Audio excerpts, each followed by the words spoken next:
Good evening. I came here this evening to invite you to participate in a project. I think it's an incredible project, and I want to tell you more about it. But before I do, I need to tell you a little more about chiropractic. The more you know about chiropractic, the more benefit you can get from it. The more you know about anything, the more benefit you can get from it. If you got a new food processor for Christmas, and the only thing you know about it is that it can be used as a mixing machine, well, then you can use it and enjoy it and get benefit from it. But after a while, you find out it's also a blender. And you can puree, you can make soups, you can make applesauce, you can mix cookie dough, you can chop salads, you can grate cheese. You can do all kinds of things with it if you know how to use it. And the more you know, the more benefit you get. Finally, after about a year of this, you read the instruction book. And then you say, wow, there's so much this thing can do for me. And you really begin to get your money's worth as you learn more. Now, the same is true in chiropractic. Obviously, you know about chiropractic or you wouldn't be here tonight. But if you can learn more, then you can get your money's worth more. You gain more benefit from chiropractic as you know more about it. When you first heard about chiropractic, when you first became aware, you probably heard that people with bad backs and stiff necks and headaches go to chiropractors and get help. So you finally went to a chiropractor, and as you sat in the waiting room, you began to hear other people talk about chiropractic, saying things that you hadn't even heard about. For example, somebody will say, well, I came because I had high blood pressure, and the chiropractor helped me. And somebody else will say, gee, that's funny. What did he do for your high blood pressure? Or what did she do for your high blood pressure? Well, the chiropractor just pushed on my back, and strangely enough, the high blood pressure has diminished. It's not as bad now. And somebody else says, gee, that's really strange, because I went to the chiropractor because I had low blood pressure. And what the chiropractor did to me was push on my back, and the blood pressure went up to where it belongs. And somebody else said, well, I came because I had menstrual cramps, and that was helped. And somebody else said, well, I had arthritis, and I'm not sure if it's any better, but at least it's not getting any worse. And somebody else said, this recovered and that recovered. And you learn that chiropractic does a whole lot more than backaches. Now, what I want to tell you tonight is that chiropractic, properly used, has nothing to do with backaches. And it has nothing to do with any of those disease conditions that I mentioned. Yes, it is true that if you have lots of physical health problems, going to a chiropractor might well help you to recover from those problems. But if you use chiropractic for that purpose only, you're using about 2% of chiropractic, and you're wasting all the rest. To understand the real value of chiropractic, you have to understand a little bit more about the way the body works. First of all, let me point out that chiropractic deals not with just the health potential of the body. Chiropractic deals with every physical activity. Every level of human performance is involved in chiropractic, simply because every level of human performance is controlled by body chemistry. It is your body chemistry that determines how much energy you have in the course of a day, how well you sleep at night, your moods, your attitudes, how well you get along with other people. Let's just talk a little bit about the role of chemistry in running your life. Do you know, for example, that you're sitting here right now and your heart is beating away at a certain rate for you? If you were to get up and run for the bus, you couldn't make it. There's not a person in this room athletic enough to run for a bus and catch it unless they first change their body chemistry. There are little glands in the body called adrenal glands that make adrenaline. And for you to generate the speed and the energy to run, you have to have adrenaline pumped into your bloodstream by those two little glands. And if you don't get enough adrenaline, then you lack the power and the speed and the strength and the ability. Why do you think athletes change their chemistry? And very often they kill themselves by changing their chemistry in a desperate effort to get more performance out of the body, because the body performance is controlled by chemicals. Do you remember Len Bias, the basketball player? Maybe the greatest college basketball player this country has seen, certainly in a generation. And he went out, he could run faster and jump higher than any other athlete. He could sustain energy better than any other athlete. He could spend more minutes on the court without becoming exhausted. And one day he went out and played one of his greatest games ever. A magnificent performance, and then he went home and keeled over and dropped dead. And we found that this excessive performance was brought about by the ingestion of chemicals. Chemicals in the body change your performance levels, and what he did was in 1 hour burn up 30 years of his life. So changing body chemistry controls your performance, but it has many, many broad effects other than the ones some of the athletes are seeking.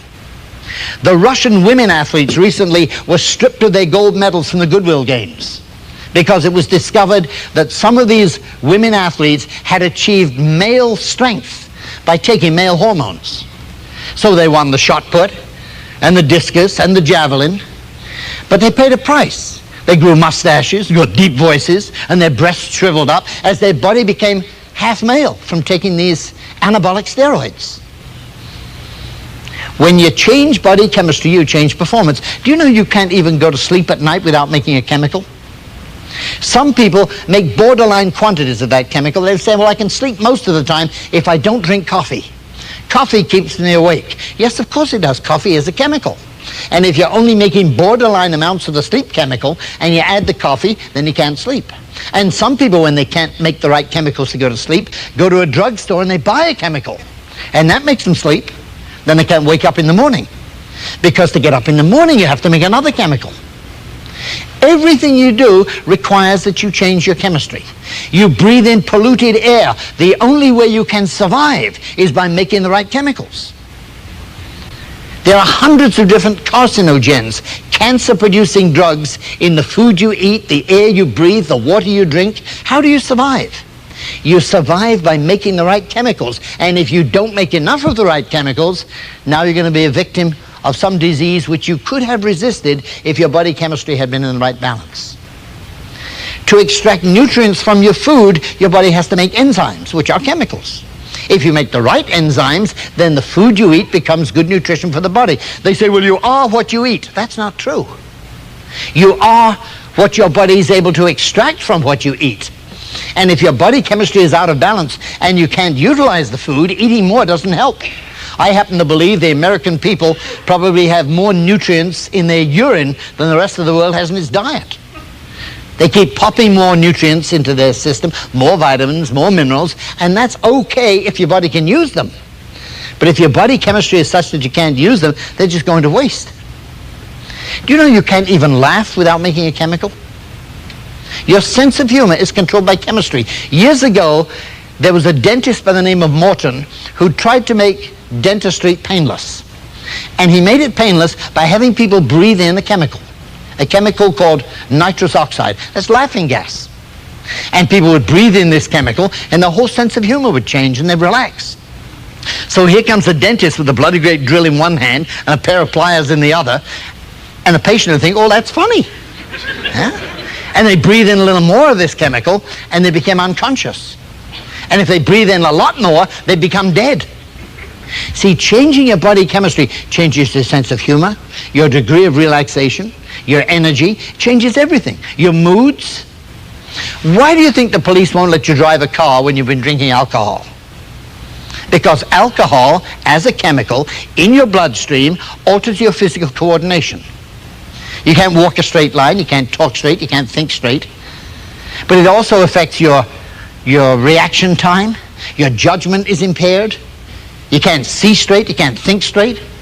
You're a menace to yourself and everybody else. And look what happens to people's moods and personalities with alcohol. And I'm not picking on alcohol because there's lots of other chemicals. There's some people who just can't face a social life. They're little wallflowers till they get a couple of belts inside them and then, yaha, life of the party. Hey, walk into a bar sometime. Here's somebody has a few drinks, he wants to beat up the whole bar, beat up everybody in sight.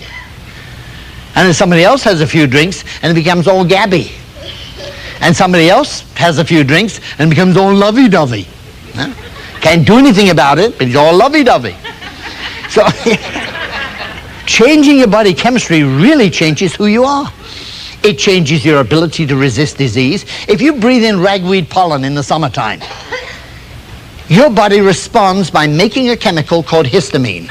Now, if you make the right amount of histamine, then you don't even know there's pollen in the air and it doesn't bother you. The person next to you making too much histamine, not able to control the production, the histamine causes a runny nose and watery eyes and coughing and spluttering and sneezing. And they say, boy, the ragweed pollen is making me sick. No, it isn't. If ragweed pollen could make you sick, we'd all be sick. We all breathe in the same pollen. What makes you sick is the fact that your body is not responding properly chemically. You produce too much of this histamine, and it's the histamine that makes you sneeze and splutter and cough. And lots of people then go to a drugstore and they buy antihistamine. And it works. It dries up the membranes, dries up some of the symptoms, because it causes other problems and other symptoms. Drowsiness, can't do a decent day's work, can't maintain energy. And then there are things like constipation or diarrhea, intestinal hemorrhage, intestinal bleeding, prostatic cancer in men. And interestingly enough, when you take antihistamine, guess what your body does? Makes more histamine. So the problem goes on and on. Changing your body chemistry is necessary to life, but when you change it artificially, it creates all kinds of problems. In order for you to do anything, you need to change your chemistry. To think clearly. Just imagine your kids. You send your kids to school and they're supposed to get an education. How much do you think they learn if they sit in class until break time, then they go out on break and smoke pot and go back in class? You think that would affect their learning ability? Would affect their IQ, their memory, their concentration? When body chemistry is out of balance, nothing works right. Hey, let's talk for a minute about the menstrual cycle. Now, we know there are physiological changes, there are physical changes. There's water retention and weight gain, sometimes complexion problems, straggly hair, lackluster eyes, don't feel like working. These are just the physical things. Are there emotional changes at premenstrual time? Does PMS sometimes be so severe that it leads people to suicide? What is it turns a perfectly rational human being into this once-a-month witch syndrome? What is it? It's a change in body chemistry. A tiny, tiny change. And boy, when body chemistry changes, it affects moods, attitudes, capability. Have you seen Howard Cosell recently? Howard Cosell can't hold a microphone. He shakes so badly. He can't thread a needle because his brain is lacking a little chemical called dopamine. And boy, if you don't have dopamine in your brain, then you can't coordinate. You can't do any fine coordination. And they stick a label on you. They say, you have Parkinson's disease. Well, it is a disease, but it really is a chemical imbalance in the body, the lack of a little chemical. Alzheimer's disease is another one. Loss of memory because your brain is denied a certain chemical. For you to perform properly every day, your chemistry has to be in balance. And when chemistry is out of balance, you'll never again be all that you could be. Now, what has all of that to do with chiropractic? Just this. I've talked a lot about chemicals from the outside of the body changing performance. Let's talk a little more about chemistry within the body changing performance. You have a little gland up in the throat called the thyroid gland. That makes a chemical called thyroxine. If you make the right amount of thyroxine, your life is good. If you make too much thyroxine, they say you're hyperthyroid and you're nervous and jittery and you can't sleep and you can't maintain your weight. And then somebody else is labeled hypothyroid. That means they're not making enough thyroxine. And too little means they just look at food and they put on weight and they get tired very easily and they sleep too much, they can't produce a decent day's work. Imagine what that does to their income earning capacity. Some of you out there make a living by the use of your energy. Maybe you sell cars, maybe you sell real estate, maybe you work at some other kind of job. If by 3 o'clock in the afternoon you're so pooped out that you can't continue working and you lose a sale here and a sale there, what does that do to your life? What happens when your concentration begins to go because there's a tiny little chemical imbalance? Is there anybody here who would like to go to a dentist at the time that the dentist has a hangover? Why not? Zip, sorry, zoop, sorry. That's why not. See, when your body chemistry is out of balance, when you're being poisoned, and that's what a chemical imbalance does, it poisons you, and it stops you from performing properly. Now, there are some 70,000 billion cells in your body, and every one of them is a little chemical factory. You make chemicals, not just in the thyroid gland and the adrenal gland. You make all the chemicals necessary to adapt to a change in the environment. You make all the chemicals necessary to adapt to a virus or a bacterium in your environment. Boy, if your chemistry is in balance, you're strong as a horse. You know people like this.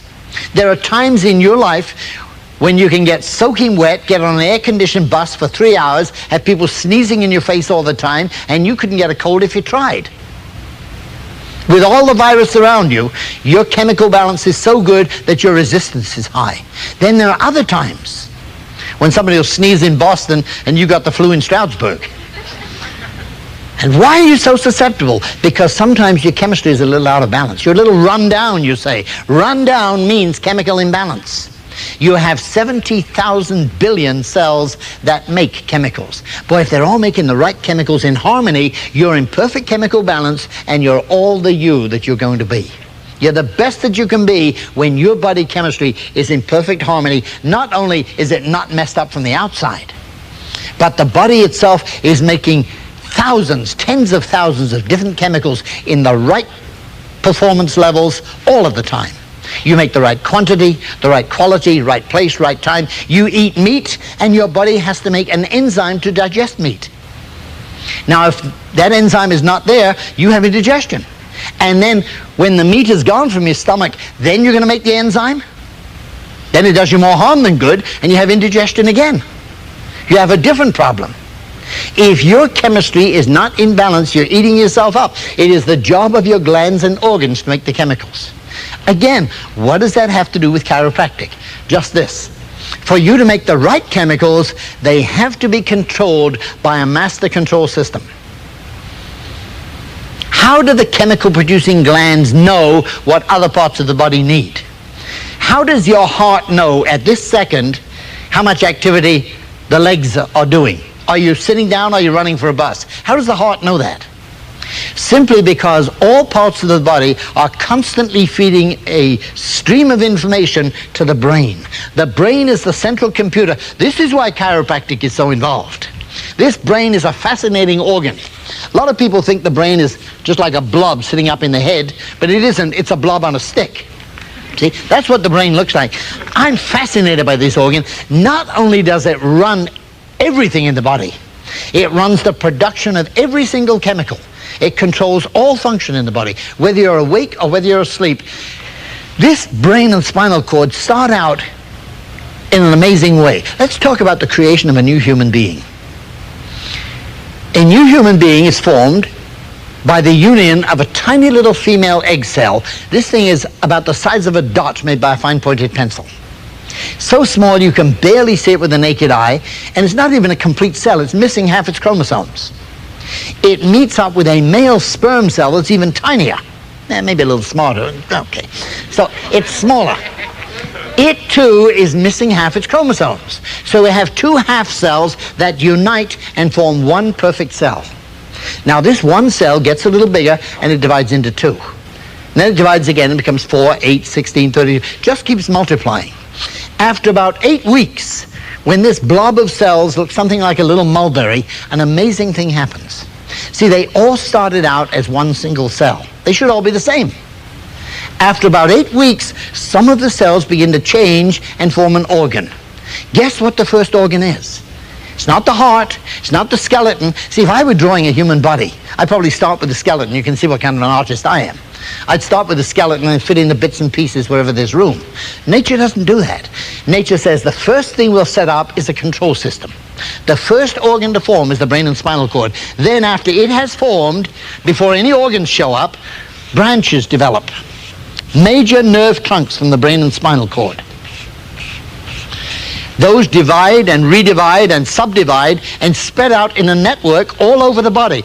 After there are nerves, then organs can develop. So you get up in the throat, the thyroid gland, and over the kidney, the adrenal gland that makes adrenaline and makes cortisone. I'm fascinated by this thought. Our medical friends seem to believe that cortisone is an effective treatment for all forms of arthritis and joint inflammation. If arthritis can be successfully treated with cortisone, you think it may be possible that at least some cases of arthritis are caused by a lack of cortisone? Maybe if you were making the right amount of cortisone, you wouldn't have the arthritis in the first place. I mean, don't go to a chiropractor after 40 years of arthritis and expect to get adjusted twice and the arthritis will go away. But it's just possible there's a relationship between the function of that gland and whether you will get arthritis or not in later life. The thyroid gland, as we said, controls all of your metabolism. The ovaries make female hormone. Boy, too much of that stuff is a known cause of breast cancer. You better have just the right amount. You better have just the right amount of every chemical produced by every gland in the body. But before the glands can even exist, they have to have a nerve supply. The thing to remember is that's how everything works. You don't first get glands and then a nerve supply to make them work. If you wanted to grow apples, what are you going to do? Get a bunch of apples and throw them up in the air and plant a tree that'll catch the apples when they come down? No. First you plant the tree. It grows a trunk. The trunk gets branches and smaller branches, and the fruit grows at the ends of the branches. That's how the body works. The glands don't exist until first they have a master control system. This brain and spinal cord are the most important organ in the entire body. You might as well know, one, they are the first organ ever to develop. Two, it's an organ which seems to have to last you the rest of your life. See, an organ like the liver is very important, but you could destroy 2/3 of the liver and the body will grow it back. You can't do that with the brain and spinal cord. So chiropractors say, it may be a good idea to take care of the brain and spinal cord. They seem to be rather important. Not only do they control everything and regulate your body chemistry, did you ever wonder what is the difference between a living, breathing, walking, talking human being and a corpse? See, physically they're the same. The difference between a living person is electrical energy. In fact, you are now legally pronounced dead when all electrical activity in the brain has ceased. As long as your brain is producing electricity, you're alive. That's the difference between life and death. This electrical energy travels through all parts of the body over nerves. In the University of Pennsylvania, many years ago, an experiment was done in which they hooked up an electroencephalogram, a thing that measures brain energy. They hooked it up to a living rabbit, and they measured the electricity in the rabbit's brain. Then they went a step further. They harnessed that electricity and used it to run a radio. The radio had no batteries. It wasn't plugged in anywhere. Its only power source was the electrical energy from the rabbit's brain. And the radio worked. But because it was drawing the life energy from the rabbit died. And then the radio stopped. So they plugged in another volunteer rabbit, and the radio worked again. Your body is like that radio. All of the parts of your body need electrical energy to function. They only get it from one place, and that is the brain. Not only do chiropractors believe that the brain and spinal cord are the most important organ of the body, apparently nature believes the same thing too. Nature has surrounded the brain and spinal cord with solid bone. Now up in the head, you've got the skull, or rather surrounding the brain, you've got the skull, the cranial vault, and that protects the brain. What about down here? Well, nature says this spinal cord is just as important as the rest of the central nervous system. It too is surrounded by solid bone. See, you have a hole in your head. Did you know that? I know it's not very scientific to say you have a hole in your head, but it's true. The brain extends through the bottom of the skull and is protected now inside the bones of the spine by passing through this hole in your head. Now, because it's not very scientific to say you have a hole in your head, science stepped in and gave this a name in Latin to make it scientific. The Latin name is foramen magnum, and that's Latin for large hole. All right? Now, the brain extends through that hole and goes down the full length of the body, and at intervals down, branches pass out. See, if this were a tube of bone the way I've shown it, you'd be protected, but you wouldn't be able to bend or twist or turn. So old Mother Nature said, these people need to bend and twist and turn. Let's cut this tube of bone up into 24 movable segments called vertebrae, the bones of the spine. Now you're flexible. Let me show you a model here. Here's a fiberglass model of a human spine. This sitting on top, and I hope you can see it from where you are, this is the base of the skull. The brain sits in here. If I tilt this forward, can you see there's a large hole in the bottom? And this yellow thing represents the bottom of the brain and the start of your spinal cord. And it runs down inside all of these bones of the spine. And in between each pair of bones, there's an opening through which nerve trunks pass. Now, if all of these bones are where they belong, your nerve system is protected, your brain regulates and controls your body chemistry, and you can adapt to every change in your environment up to your peak capacity. Now, that still doesn't mean you're going to be as good as the next guy, but it does mean you're going to be as good as you can be. Our problem is we take too much for granted. Did you ever stop and think how your fingers just happen to fit your hand? They wouldn't fit the person next to you. They're custom made for you. They fit perfectly. Your eyeballs are exactly the right shape and size for your eye socket, which is just as well. Otherwise, every time you bent down, you'd lose something. See? Everything fits. The bones of the spine fit together so perfectly that the openings totally protect the nerve trunks, unless something happens, something that chiropractors are concerned with, something called vertebral subluxation. Now, I'm not going to bother you with a lot of technical terms, but this is one you really need to know. Vertebral subluxation is what it's called when one of these bones of the spine, instead of being in its proper position protecting the nerves, slips out of place, just the tiniest bit. Just enough to cause a breakdown in the communications between the central nerve system and the glands that are supposed to be controlled by that central nerve system. Now, what happens? When you have a vertebral subluxation, all the parts still work, but they don't coordinate quite as harmoniously. So your body's a little slow to change its chemistry, or maybe a little too fast to change its chemistry. If those nerves are irritated, you could get too much of a chemical just as well as you could get too little. It means the control mechanism is lost. It's like the control mechanism of your thermostat in the house going wrong, and you can't control the heat. Oh, I got plenty of heat. You better get too damn much some of the time and not enough the rest of the time.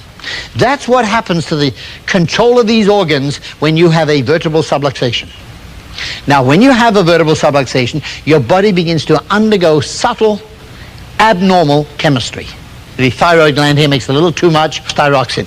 The adrenal gland makes a little too much or a little too little adrenaline, a little too much, a little too little cortisone, too much, too little of this hormone, this enzyme, that enzyme. As a result, the balance of your body chemistry is a little bit off, a little bit slow. You need to change to adapt to environmental changes. You don't change quite fast enough. You eat foods and you don't get the best nutrition out of them. You can't think as clearly. We talked about the mood changes of the menstrual cycle. See, this menstrual cycle is just a tiny little hormone change. And if it changes inappropriately because control is lost, then we get all of the problems associated with this, including the suicidal tendencies and the bad tempers. And guys, don't think you're off the hook because you don't have a menstrual cycle. You do have chemical cycles that are all controlled by the brain and the nerve system. And don't think your kids don't know when to talk to the old man and when to stay the hell out of his way. Yeah? For God's sake, don't talk to him before he had his dinner, because if his blood sugar is low, that's a chemical, he's going to snap your head off. When you have a subluxation, yes, you can get sick. It is so stupid to go to a chiropractor when you have a backache and ignore your lifeline the rest of the time. I even know people, maybe there's some in this room, who go to a chiropractor to get well and leave their own children home to get sick. Saying, well, the kids don't have a backache. Chiropractic is not for backaches. The only purpose of chiropractic is to find these vertebral subluxations whenever and wherever they exist in anybody, and to help the body to restore these channels to normal, to regain control over your chemistry. Because when your chemistry is back in control, you're better off than when the chemistry is not under control. That's the message of chiropractic. Chiropractic is not for sick people or people with backaches. Chiropractic's for everybody.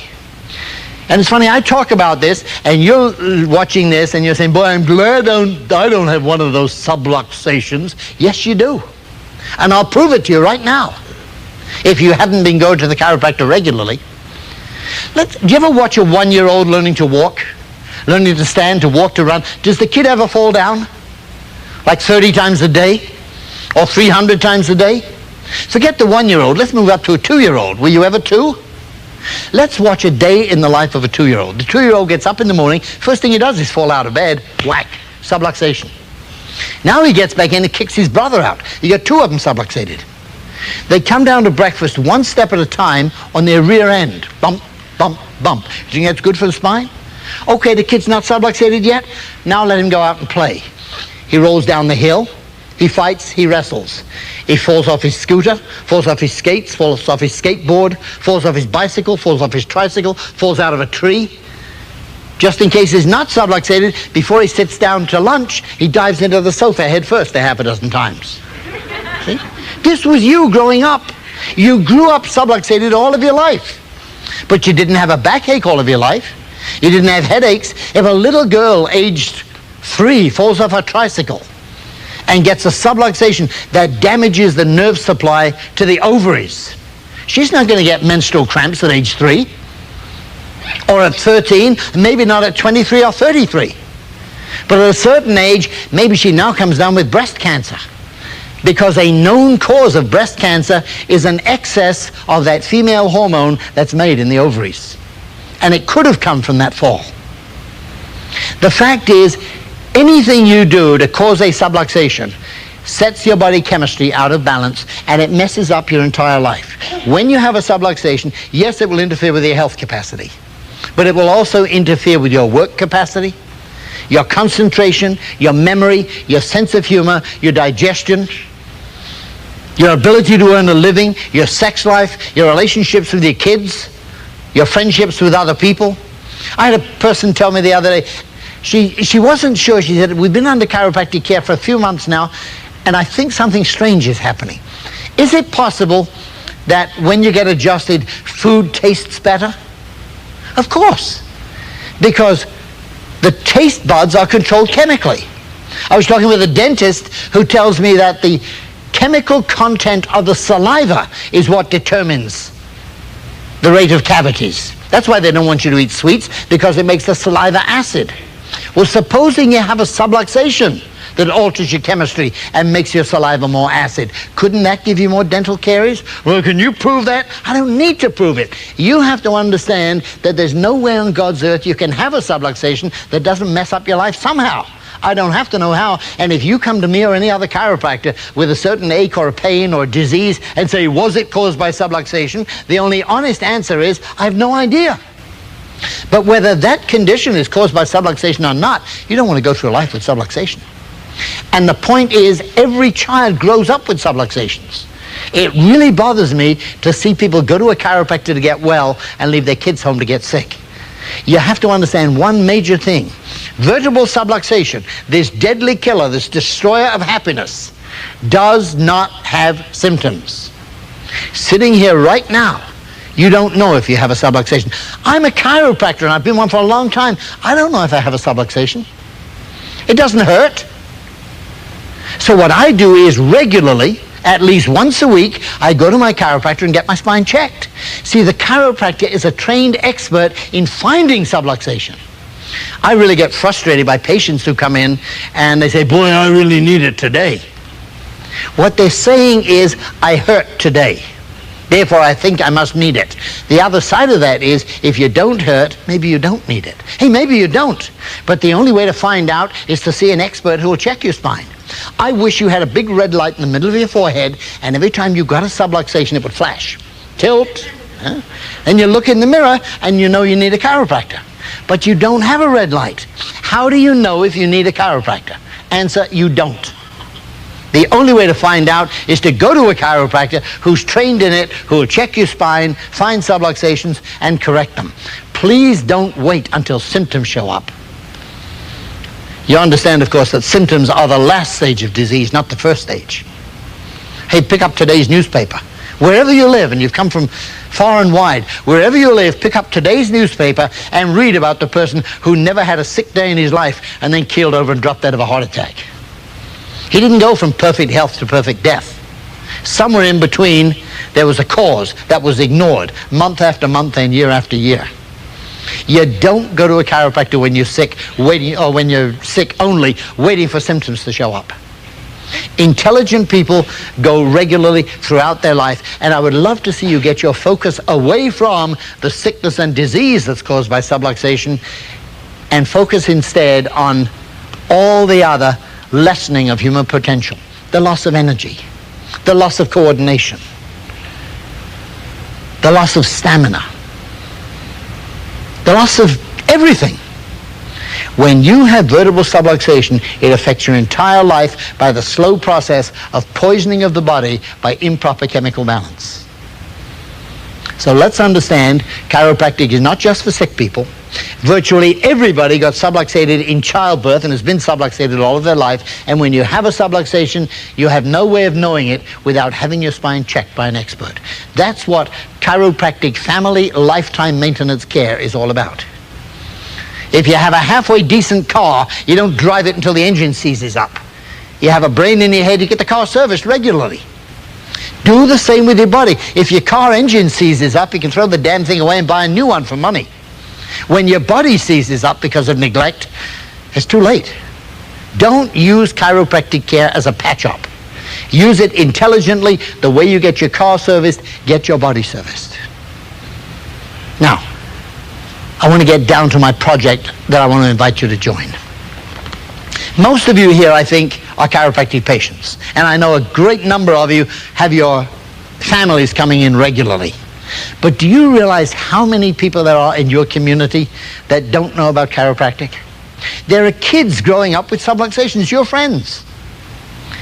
With knowledge comes responsibility. I want you to tell people about chiropractic.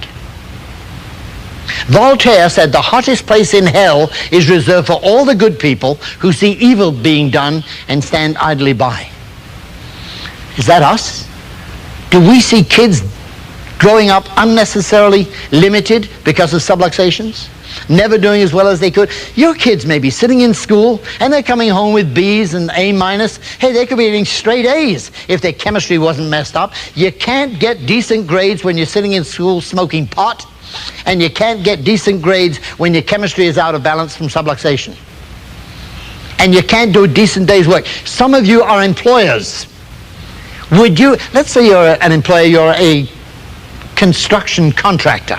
You build houses. How would you like to hire somebody who's so incompetent from subluxations, a carpenter who's pounding nails and bending them because he's not accurate? His coordination is a little off. His subluxations are costing you a lot of money.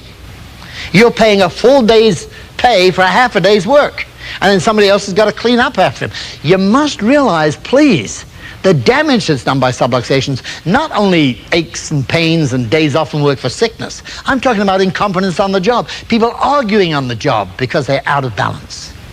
When somebody has an emotional disturbance or they're depressed, how do they treat it?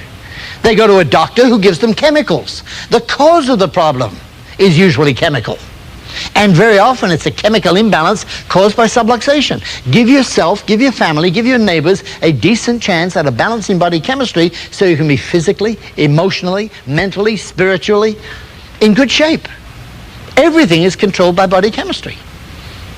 And if you let that chemistry get out of balance, or you let other people's chemistry get out of balance, what a mess it's making of the world. I live just the other side of Philadelphia, just off the Pennsylvania Turnpike. 2 summers ago, there was a story in the newspaper about a drunk driver who ran a police car off the road. Now, of all the people who run off the road, don't pick on a cop. He runs a cop off the road. The policeman pulls over, swings around, pulls the car over, and walks over. He doesn't take out his book and start writing a ticket. He takes out his .38, blows the guy's brains out. Now, the driver was drunk, but what about the cop? He wasn't under the influence of anything except his own body chemistry. Did you ever have rotten moods like that where you can snap somebody's head off?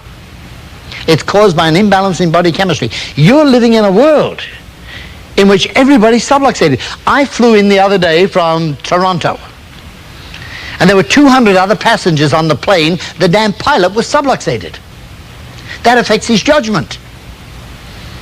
2 weeks before that, I was on a plane just out of Los Angeles, and an air traffic controller brought in a US Air 727 on top of another small plane that was on the same runway. And he said, well, I wasn't feeling too good. Yeah, I'll bet he wasn't. See, subluxations cause all kinds of massive problems. When you leave here tonight, you're going to get in your car and drive home. You might as well know that because this is a Thursday, the alcohol level in the people on the road is not that high. Nevertheless, 1 out of 10 on a Thursday is under the influence of alcohol.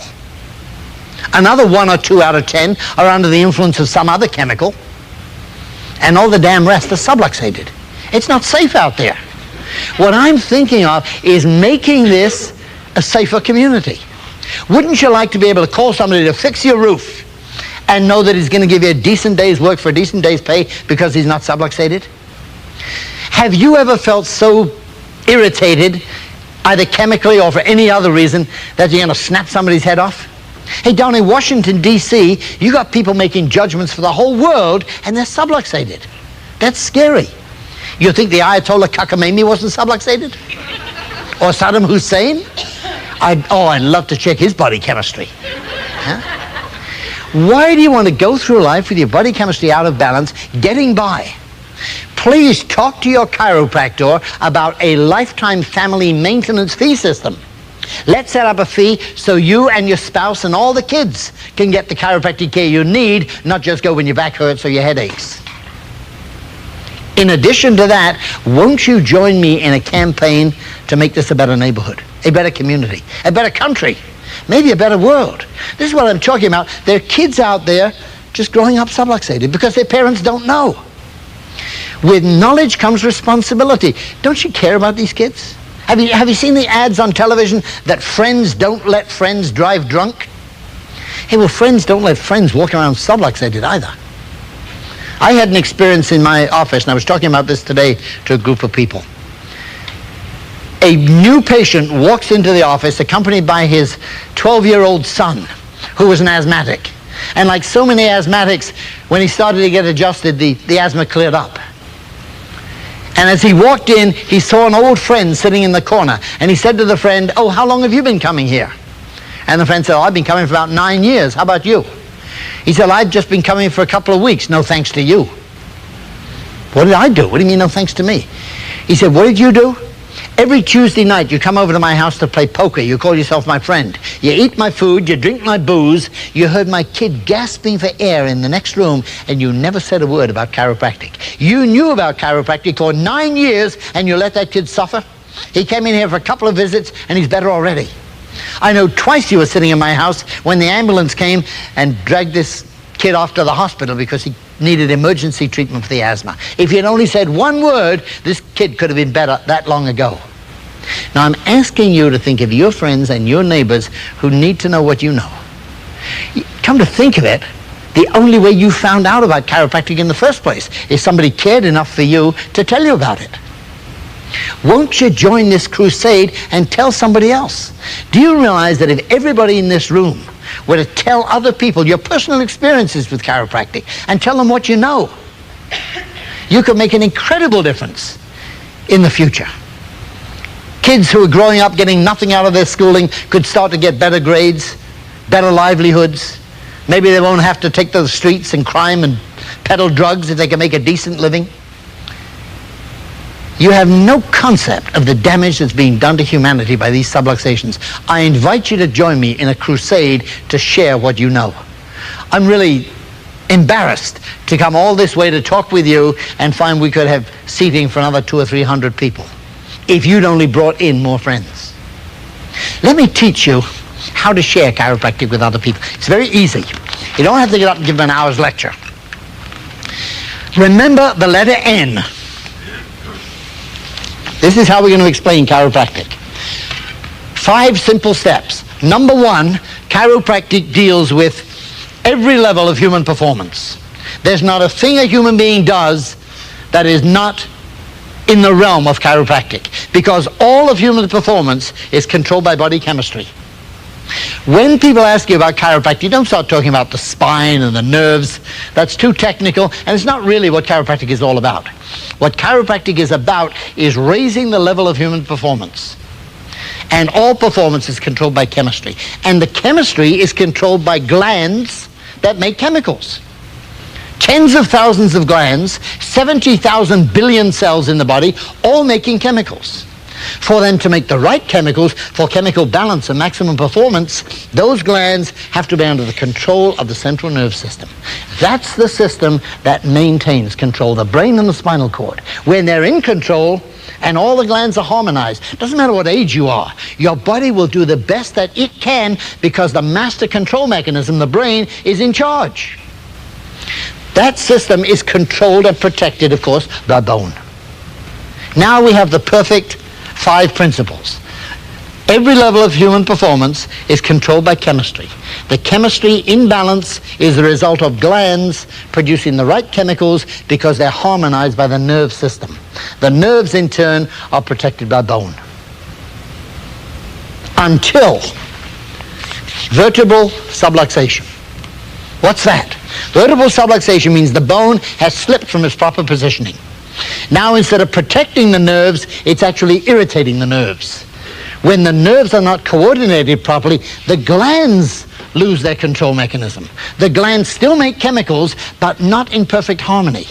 The result is an imbalance in body chemistry and lowered performance. And when that performance is down, it affects every aspect of life. Everything. And it'll stay down there. You will never again be all that you could be if your body chemistry is out of balance because of a subluxation. This is why we have chiropractic, not to treat your stupid backaches and headaches and arthritis. And when you go to a chiropractor, don't be upset if your arthritis or your backache doesn't go away the way you want it to. I'll tell you a little secret. Chiropractic always works 100% of the time. You can't get rid of a subluxation without your life potential improving. It always works. But it's absolutely impossible to predict in advance what changes you will see.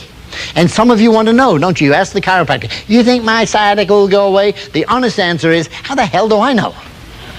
You know, you're not a walking backache. My job as a chiropractor is to keep all your life channels open. God bless you, I hope your sciatica goes away. But if it doesn't, what are you going to do, close off the life channels again? Keep the channels open all of your life for yourself and the whole family. That's the message. So chiropractic exists not to treat conditions, but to give an adjustment. What is an adjustment? It's that little shove that allows the bone to go back into place, to free up the nerve system so once again it can control the glands. When the glands are controlled and interact in harmony, now body chemistry gets back into balance and your body again performs at its best level for what it has left. The longer you leave the subluxation there, the more permanent damage will accrue.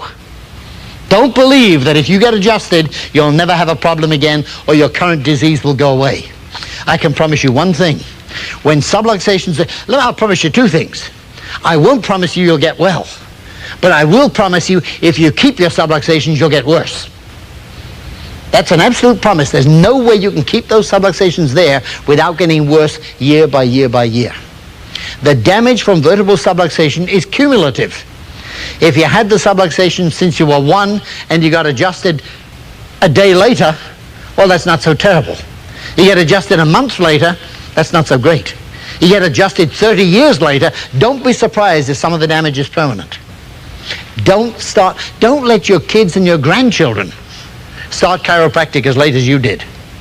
You know, sometimes people come into me or any other chiropractor and somebody's had arthritis for 40 years and they get 4 or 5 adjustments and they say, you know, it doesn't feel any better yet. What the hell do you expect? The only thing we have to work with is this rotten mess that you bring in with you that you call your body. See?